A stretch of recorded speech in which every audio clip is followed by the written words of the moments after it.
हर कोई ट्वीट कर रहा है, सब जगह जो हमारी बहन है, कैमरामैन दिखाओ, ये हमारी बहन है, ये यहाँ पे खड़ी होकर इतनी भीड़ में खड़ी होकर कर रही नहीं, ये हमारे लिए कर रही है। दूसरी बात है तुम डंडा, तुम कैसे निशाना लगा रहे हो यार, बहुत शर्म आनी चाहिए। धी बेटी के साथ हमारा बागपत गाँव है, धी बेटी के साथ कोई गलत बोलता तक नहीं, धी बेटी सामने को गाली तक नहीं बकता, हम गाली नहीं बकते, हमारी बहन साथ खड़ी है। मैं आपको बता रहा हूँ मैडम, जितने भी थे आधे उसमें पुलिस वाले थे ही नहीं, आधे गुंडे थे भाई सामने आ जाओ। आप एक चीज देखो, दूसरा आप देख रहे हो अंदर एक भी पुलिस आपको कोई फोर्स नहीं मिलेगी, चारों तरफ से बैरिकेड की हुई है, घेरा बनाया हुआ है ताकि कुछ हो तो इनको घेर कर मारे। आज तो ये पूरी प्लानिंग है। आप एक चीज देख लो, यहाँ पे हिंदू भी है, मुसलमान भी है, सिख भी है, कोई किसी के लिए 1% भी किसी को दुश्मनी नहीं है। इन्होंने नेशनल मीडिया में बैठ के हिंदू मुसलमान को लड़वा जो आवाज उठाता है उसको या तो खालिस्तानी कह देंगे, या तो उसको कह देंगे उग्रवादी है, या कह देंगे पाकिस्तान से है। यहाँ पे देखो कैसे लोग रोडों के ऊपर झाड़ू लगा रहे हैं, यहाँ पे लोगों को लड़वाने का काम कर रहे हैं, कुछ नहीं कर रहे। इनकी कुर्सी जाएगी। ये जो यहाँ पे जितने लोग हैं ना, ये धर्मेंद्र प्रधान के इस्तीफे के बाद इनके सबके इस्तीफे लेंगे, क्योंकि इन्होंने जिस हिसाब से डेमोक्रेसी का उल्लंघन किया है, तोड़ दिया है। एक नई क्रांति शुरू हो चुकी है। भाई मनोज मुंतसिर ने कहा है, नई क्रांति शुरू हो चुकी है। भाई रुक जाओ भाई, बोलते जाओ। एक मिनट। मनोज मुंतसिर तो बॉलीवुड के, ये आप जानते होंगे, उसने कहा है कि जो लोग प्रदर्शन कर रहे हैं वो देशभक्त नहीं है वो लोग। सर ठीक है, 21 लोग जो अगर मरे हैं बच्चे, उनके घर से अगर कोई बच्चा मरा होता ना, तब जाके पूरे हर जगह न्यूज चैनलों के ऊपर आ रहा होता उसका बच्चा मर गया। आज 21 बच्चे मर गए, कौन जिम्मेवारी लेगा उसकी?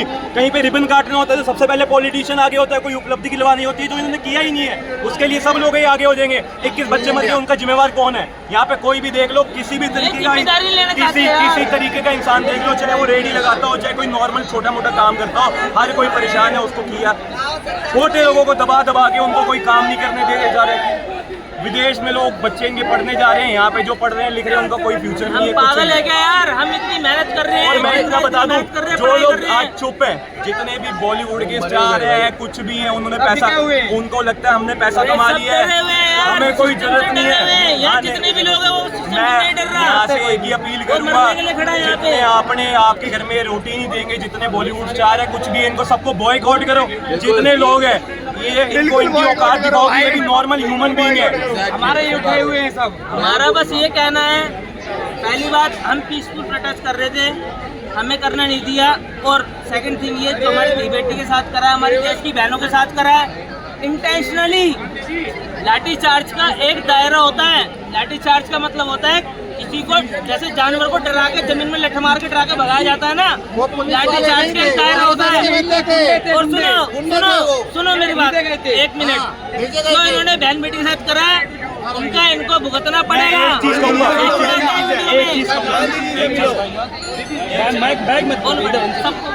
एक चीज कहूंगा मैं, अगर अब किसी स्टूडेंट के ऊपर, मैंने कल भी ये बात बोली थी, अगर किसी स्टूडेंट के ऊपर, किसी के ऊपर जो शांतिपूर्वक प्रदर्शन कर रहा है, उसके ऊपर लाठीचार्ज होता है, तो उसका डंडा पकड़ के उसका ही सर फाड़ दो, क्योंकि यहाँ पे शांति से बैठे हुए हैं, यहाँ किसी को कुछ करने नहीं आया, सिर्फ अपनी मांगे हैं कुछ लोग पूरी करवाने के लिए आए हैं। अगर हमारे ऊपर जोर जबरदस्ती होगी तो हम भी चुपचाप नहीं बैठेंगे।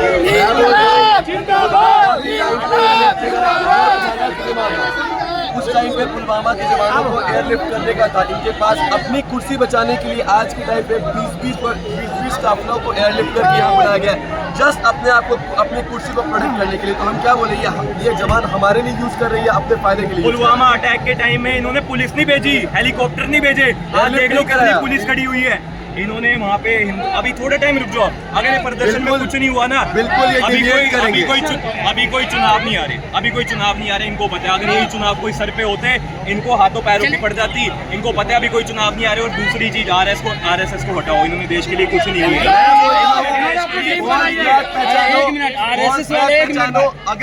मेरी बात सुनो, जो अभी दीदी सॉरी टू से, अभी जो यहाँ पे लोग ABVP यहाँ पे बहुत गंदा, ये लगा लो कूड़ा करकट है, ठीक है, बहुत गंदी, और गोदी मीडिया सबसे बड़ी, ठीक है।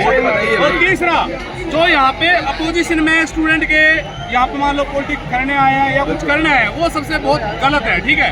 पर भाई अभी हम यहाँ पे स्टूडेंट की बात हो तो बहुत बेहतर है भाई, मैं बोलता हूँ। पर अभी हमारा मानना ये है कि देखो जो सरकार अभी कर रही है ना, सरकार के लिए बहुत बड़ा चैलेंज होने वाला है, क्योंकि देखो अभी देश के जागरूक हो रहे हैं। इनकलाब जिंदाबाद, इनकलाब जिंदाबाद। भाई आरएसएस वाले तो ये दावा कर रहे हैं कि असल देशभक्त तो हम लोग हैं। भाई आरएसएस के टट्टे हैं, वो टट्टे रहेंगे, वो कोई नहीं समझा सकते। हम जो हमारी आवाज एम्पलीफाई कर रहे हैं, हम उनके साथ हैं। ईदर वे यहाँ पे कोई भी पार्टी फूटी का कोई बात नहीं, ये स्टूडेंट का कंप्लीट मूवमेंट है। कोई सीजीपी कोई भी अपोजिशन पार्टी नहीं है, यहाँ पे स्टूडेंट की मांग है। और यहाँ से हम लोग रिकॉर्ड सेट करेंगे कि आगे जो भी सरकार आती है, किसी की भी सरकार, अगर तुम काम नहीं करोगे तो तुम्हें सीट छोड़ के जाना होगा। बहुत सुंदर, बहुत बढ़िया, बहुत बढ़िया। स्टूडेंट की सुनते, लेकिन इसको युवाओं की शक्ति हम लोग दिखाने का काम करेंगे। कोई इसकी गवर्नमेंट गिराने का हम काम करेंगे। नेक्स्ट इलेक्शन में इसको ये पता चल जाएगा, और युवा शक्ति की नहीं सुनेंगे तो गवर्नमेंट गिराने का आप देखो, Modi go back, go back. ये हमारे गांधी जी आ गए। मैं एक चीज चाहता हूँ, अब बस सरकार की नहीं चलेगी। अगर हमेशा शिक्षा मंत्री का इस्तीफा चाहिए मोदी का, तो इस पूरे मामले में सुप्रीम कोर्ट से मैं अपील करता हूँ कि आप इस पर एक्शन लें, क्योंकि ये हमारे देश की पीढ़ी की और जो युवा हैं, जो पढ़ाई लिखाई में लीक पेपर की वजह से जो 20 दिन से ये लोग बैठे रहे, नहीं सुनी गई। राहुल गांधी 3 दिन के लिए बैठ गए तो वहाँ 2-2 मंत्री गए, क्यों? आखिर लोकतंत्र प्रजातंत्र की क्यों नहीं सुनी जाती? मैं आप लोगों से ये कहना चाहता हूँ, जब तक शिक्षा मंत्री का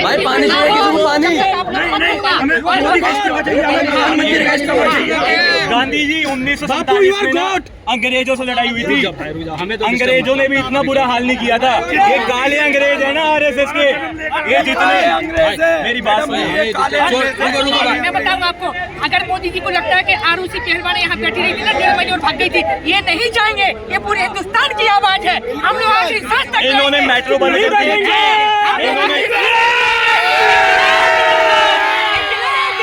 इन्होंने स्टूडेंट अदालत में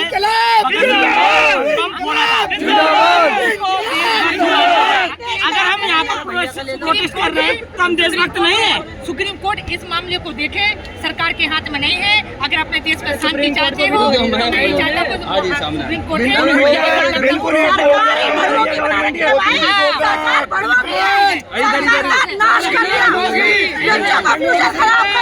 देश का तहस नहस कर दिया, क्योंकि ये सरकार एकदम रंडुओं की सरकार है। रंडुओं की बच्चे न बीबी न कोई, जो इसका औलाद होती है, जिसके बीबी बच्चों के दर्द उसे होता है। साले सर पे से छत ले ली, बच्चों से शिक्षा ले ली, क्या क्या करोगे?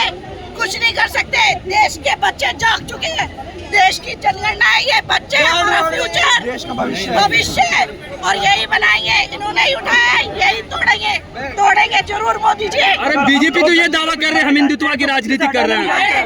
मैं मोदी जी से ये कहना चाहता हूँ, गो बैक। एक मिनट भाई, एक मिनट बोला गया था। अरे रुक जाओ भाई, अरे 1 मिनट सब्र कर लो भाई। सरकार और हमारे बच्चे जाग चुके हैं। बच्चे याद रखना, मोदी जी जिन्होंने उठाया वही बिठाएंगे। अरे भाई माइक क्यों पकड़ो प्लीज थोड़ा। जब अनशन पे बैठते थे योगी जी, मैं आपको एक बार, लेकिन ये हिटलर से भी बुरी गवर्नमेंट है। ये पूरा डिक्टेटरशिप की तरफ जा रहा है हमारा। योगी जी, मैं आपको एक बात कहना चाहता हूँ। मोदी जी, योगी जी, मैं आपको ये कह देना चाहता हूँ कि हिंदू भी आपके खिलाफ हो गए, क्योंकि आपने राम मंदिर में चोरी करवाई। आप बहुत बड़े सनातनी बनते थे और राम मंदिर में चोरी हुई। सारा आरएसएस बीजेपी इसमें मिला हुआ है। भाई मंदिर का मुद्दा नहीं है, भाई मंदिर का मुद्दा नहीं है, मगर यहाँ पे बहुत से ऐसे बंदे आए हैं जो हिंदू से भाई बहन है,